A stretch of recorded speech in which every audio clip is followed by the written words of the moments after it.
Chapitre 5. La connaissance de la gloire de Dieu remplira la terre.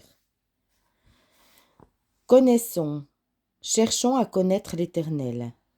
Sa venue est aussi certaine que celle de l'aurore. Il viendra pour nous comme la pluie du printemps qui arrose la terre. Osée 6.3. Le temps de l'épanchement du Saint-Esprit sur la terre avant le retour de Jésus sera connu comme la pluie du printemps. Le Saint-Esprit tombera des cieux comme une pluie torrentielle. S'il n'y a pas d'adoration, il n'y aura pas non plus de pluie. En Israël, j'ai connu 2 saisons pluvieuses. La première, au début de l'année, facilitait l'ensemencement,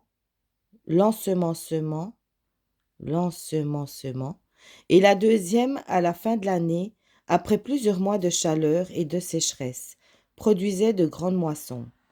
Ces pluies étaient appelées les pluies de la première et de l'arrière-saison. Mais, à la fin des temps, quand le Saint-Esprit se répandra sur toute la terre, ce sera comme si ces pluies tombaient en même temps. Dieu est l'agriculteur, il attend ces pluies torrentielles pour qu'il puisse récolter la grande moisson. Qu'est-ce qui peut provoquer une grande pluie? L'adoration de Dieu. Les adorateurs seront suscités dans le monde entier. Le Seigneur élèvera un peuple qui l'adorera durant ces derniers jours. Ce peuple sera comme une armée puissante qui marchera sur toute la terre. L'adoration de Dieu sera dans leur bouche et leur glaive à 2 tranchants dans leurs mains. L'adoration du peuple de Dieu formera un grand nuage qui montera à Dieu comme de l'encens. Les démons ne résisteront plus, car la force de Dieu commencera à descendre sur les adorateurs. Dieu enverra des pluies abondantes de bénédictions. Personne n'en aura jamais vu de semblable. Cela signifie que la terre entière connaîtra la gloire de Dieu.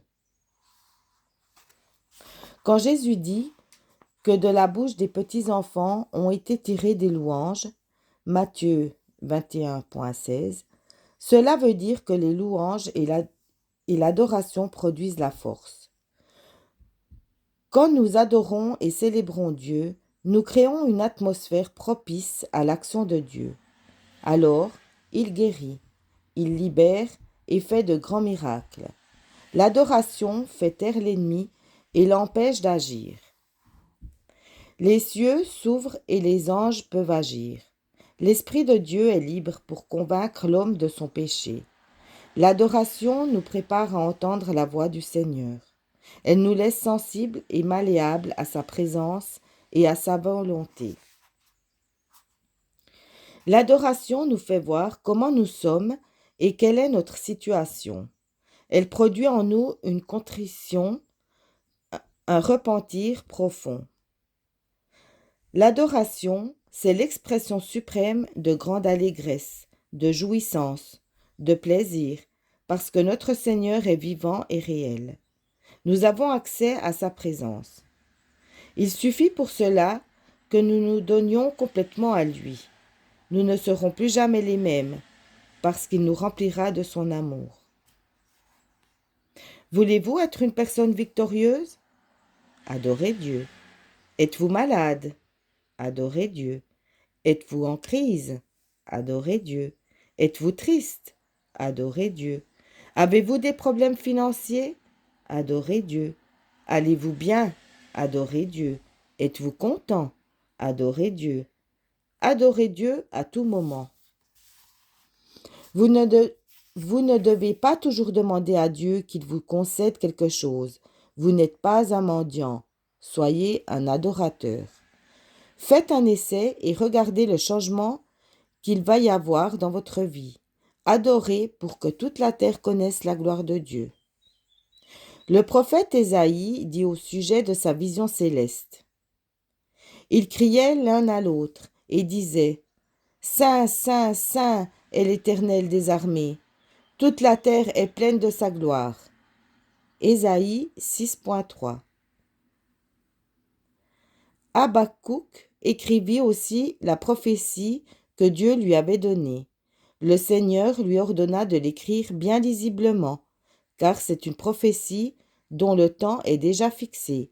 Elle marche vers son terme et elle ne mentira pas. Habakkuk 2.3. Le prophète écrivit aussi: Car la terre sera remplie de la connaissance de la gloire de l'Éternel, comme le fond de la mer par les eaux qui le couvrent. Habakkuk 2.14. Dans les chapitres 4 et 5 de l'Apocalypse, lisez comment Jean décrit le trône de Dieu et les quatre êtres vivants qui ne cessent de dire jour et nuit: Saint, Saint, Saint est le Seigneur Dieu, le Tout-Puissant, qui était, qui est et qui vient. Apocalypse 4.8b. Pendant ce temps, les 24 vieillards se prosternent devant lui qui est assis sur le trône. Et ils adorent celui qui vit au siècle des siècles. Et ils jettent leur couronne devant le trône, en disant: Tu es digne, notre Seigneur et notre Dieu, de recevoir la gloire, l'honneur et la puissance, car tu as créé toutes choses, et c'est par ta volonté qu'elles existent et ont été créées. Apocalypse 4.10-11.